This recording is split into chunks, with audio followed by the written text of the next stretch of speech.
À l'hôpital, le médecin, qui m'a reçue, m'a dit de me préparer parce que dans le meilleur des cas, je sortirais de l'hôpital en fauteuil roulant, tellement c'était grave, en fait, ce qui s'était passé.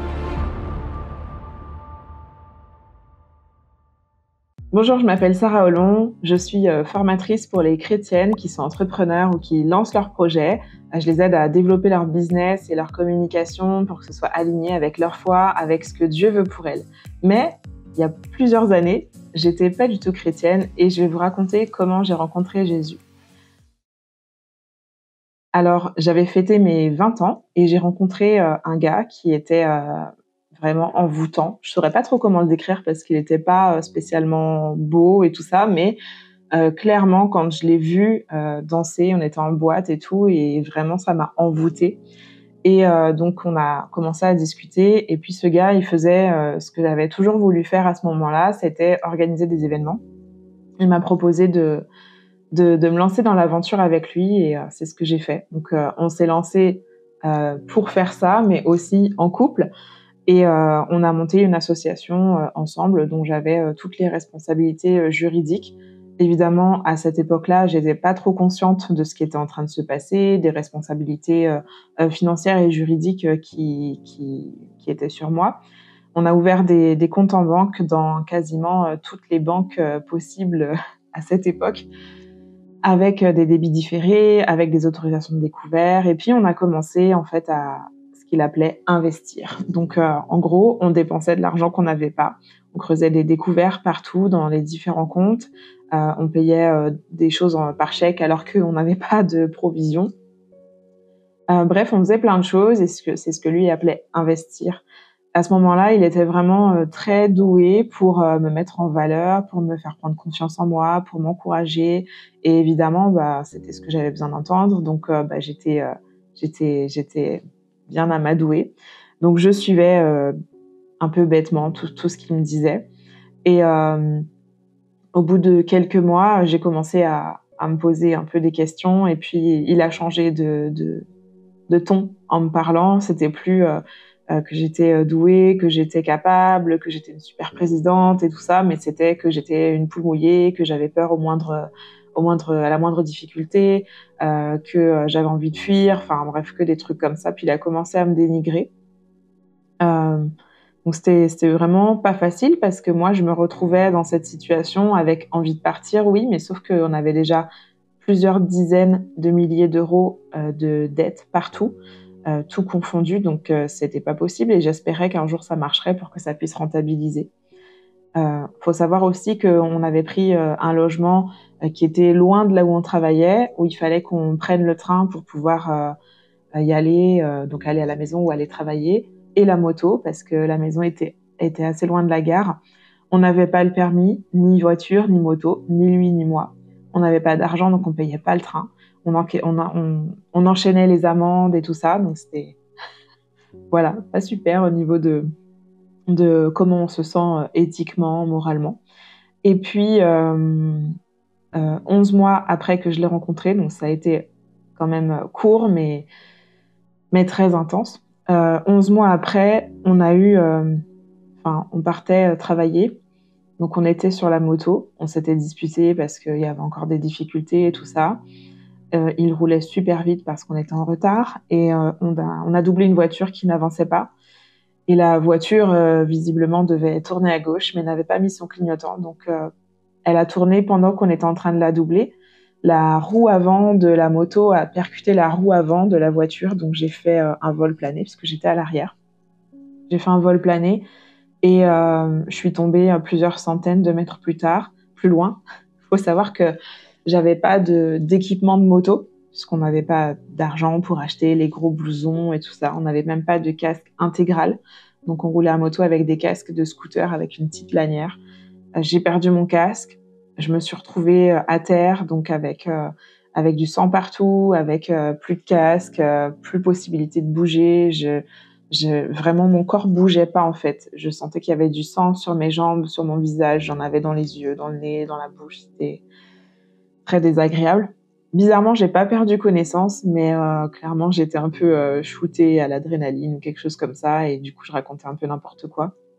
Mais je me rappelle de la tête du pompier qui est arrivé et qui me regardait, avec ce regard un peu désespéré et triste pour moi. Ils m'ont emmenée à l'hôpital et à l'hôpital, le médecin, qui m'a reçue, m'a dit de me préparer parce que dans le meilleur des cas, je sortirais de l'hôpital en fauteuil roulant, tellement c'était grave, en fait, ce qui s'était passé. J'ai fait la batterie d'examens, donc toute la nuit, on a fait des examens et le lendemain matin, il est venu me voir en me disant que, c'était un miracle. Il bafouillait, il était là avec ses internes et il me dit: «C'est un miracle, je comprends pas comment c'est possible, vous n'avez aucune fracture».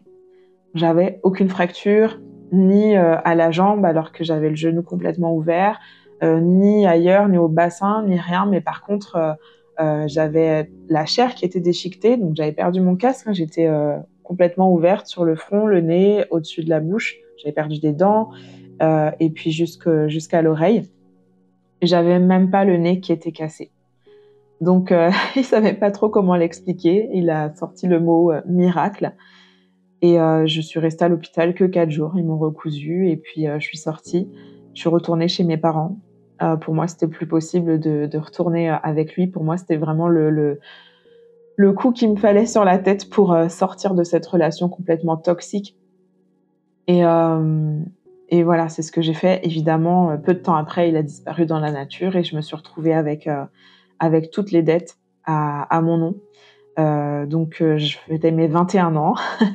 Je me suis retrouvée, au total, il y en avait pour 85 000 € de dettes, qui m'incombaient.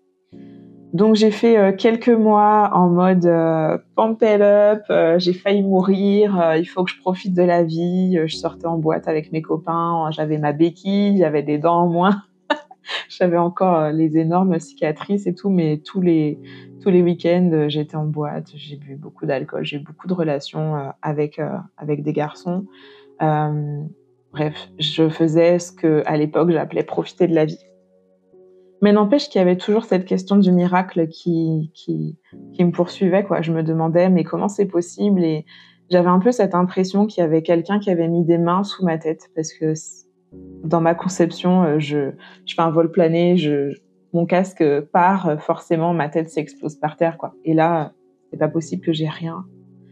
Donc je réfléchissais à ça et puis j'avais quand même grandi, catholique. Ma maman me mettait me enfin voilà, j'allais au catéchisme et tout ça, donc j'ai fait, les premiers pas dans l'église catholique quand j'étais petite, mais il y a un moment donné où ça a coincé pour moi et puis j'ai juste décidé que ça n'existait pas, c'était n'importe quoi et puis, voilà. Donc j'ai fait ma vie, en tant qu'athée après. Mais du coup, tout ça, ça revenait en fait. Je me posais des questions, et un jour, je suis retournée dans une église catholique et j'ai dit, dans mon cœur, je disais: «Bah, Dieu, si vraiment tu existes, il faut que tu te montres, il faut que tu me dises un truc. Là, je me pose trop de questions». Et puis j'ai entendu une voix, enfin, je sais pas si j'ai entendu une voix, mais en tout cas, j'avais une pensée claire qui me disait, hem: «Tu me trouveras, mais pas ici». Donc j'ai su que je trouverais Dieu, mais que c'était pas dans cet endroit que j'allais le trouver. Alors, d'accord, mais où? Bah, je savais pas. Alors je continue mon petit bonhomme de chemin et puis au bout d'un moment, je me suis quand même calmée, les huissiers m'ont retrouvée, il fallait payer les dettes, donc je mets en place un dossier de surendettement, voilà, qui prend du temps à être, mis en route et tout. Et je me range, je tente ma chance à la SNCF. Je postule sur internet en sachant que j'avais vraiment beaucoup, beaucoup d'amendes, donc je me disais que c'était complètement impossible. Et étrangement, ils m'ont appelée, ils m'ont dit: «Oui, vous venez passer un entretien, on veut passer l'entretien avec vous». Je dis: «OK, pour quel poste?» Là, ils me disent: «Pour être contrôleuse». Je me dis: «Non, c'est pas possible, je vais pas être contrôleuse alors que je payais même pas mes billets de train et que je me faisais contrôler et prendre des amendes tout le temps». Et je passe l'entretien, non, je téléphone d'abord au service des amendes en disant: «Bah, voilà, j'aimerais bien récupérer la liste de mes amendes pour pouvoir, l'ajouter au dossier de surendettement». Et en fait, ils n'avaient plus rien. J'ai appelé le Trésor public, ils avaient aucune trace d'amende SNCF à mon nom et du coup, à la SNCF, ils m'ont clairement dit: «En fait, s'il y a rien ni chez nous ni au Trésor public, c'est qu'on n'a rien contre vous, en fait». Donc ça a disparu. Je sais pas où c'est passé. Hem, j'ai passé l'entretien, j'ai été prise. Je devais commencer le CDI en septembre. Ils m'ont proposé de faire des petits contrats durant l'été pour remplacer et tout. Et je vous dis ça parce que ça a une grande importance dans ce qui va se passer après. Donc je commence la petite formation d'été en juin, je me rappelle, c'était en juin et c'était, j'étais au taquet, ça a très bien fonctionné pendant tout le temps de la formation et puis à la fin, sur le temps de l'examen, la révision avant examen, j'étais en détresse totale, j'y arrivais plus, j'avais plus aucune réponse et en fait, j'ai écouté sur YouTube, des chants d'une église évangélique et pendant enfin, j'ai senti une paix en fait qui est arrivée, une grosse paix qui m'a envahie et je me suis carrément endormie. Euh, donc là, j'ai découvert la paix de Dieu que je connaissais pas du tout à ce moment-là. Le lendemain, je passe l'examen, j'étais super bien, j'ai réussi et tout. Donc je commence à travailler à la SNCF. Et puis j'ai un ami qui me dit il faut qu'on fête ça, c'est vraiment génial, viens. Et puis là je vais à la fête où est-ce qu'il m'a invitée. Et il y avait le même genre de musique que je connaissais, le même genre de boisson ou de nourriture que je connaissais, mais par contre les gens étaient complètement différents. Il n'y avait pas de drague, pas de sensualité, pas de voilà, il n'y avait pas tout ce que je connaissais dans le milieu des boîtes de nuit. Et du coup j'ai commencé à poser des questions. Mais vous êtes qui? Où est-ce que je suis? Et là, j'ai découvert que j'étais dans une soirée d'un groupe de jeunes d'une église évangélique. Donc, premier pas aussi avec des gens de ce milieu-là. Le lendemain, ils m'emmènent à l'église et puis je fonds en larmes et je crois comme beaucoup de gens qui rencontrent Dieu.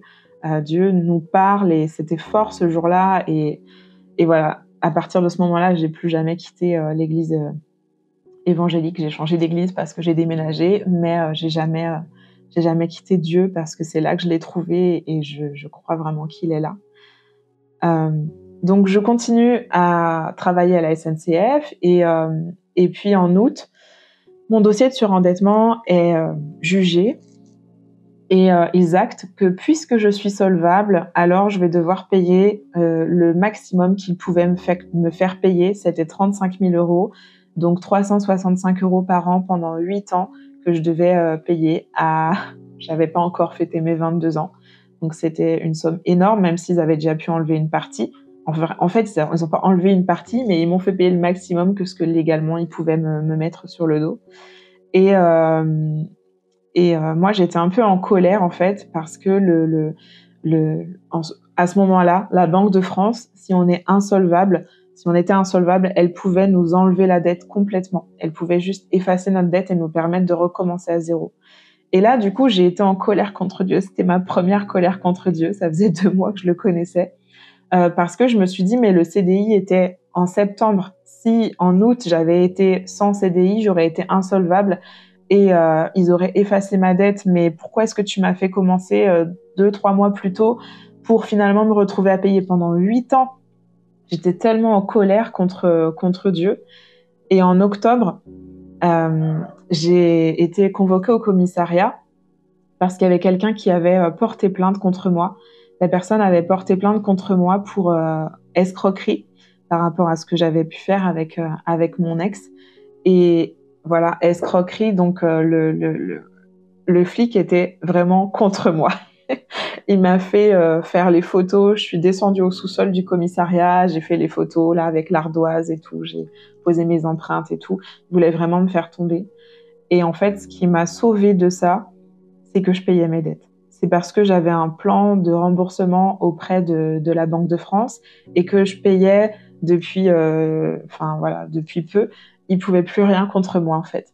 Donc, ça m'a vraiment sauvée. Et je peux vous dire qu'après ça, j'ai apprécié chaque mois où j'ai dû payer mes dettes, même s'il y a eu des moments où, forcément, on était un peu dégoûtée d'avoir cette somme qui sortait plusieurs années plus tard, alors que pour moi, c'était du passé. J'avais été transformée par Jésus et tout, mais j'étais vraiment contente de me dire que grâce à ça, j'étais pas en prison. Voilà, donc après, j'ai cheminé avec Dieu, j'ai pris mon baptême, j'ai rencontré mon mari, on s'est mariés, voilà. Et aujourd'hui, donc tout ça, c'était il y a 12 ans. Et aujourd'hui, on est en formation pastorale, on a 3 enfants et je forme les chrétiennes qui veulent lancer les projets que Dieu met sur leur cœur. J'ai envie de vous encourager au travers de ce témoignage parce que Dieu est grand et qu'il renverse les situations et que de notre malheur, il fait vraiment quelque chose de grandiose et de glorieux. Alors voilà, je veux encourager quelqu'un aujourd'hui. Crois que Dieu peut agir et il agira.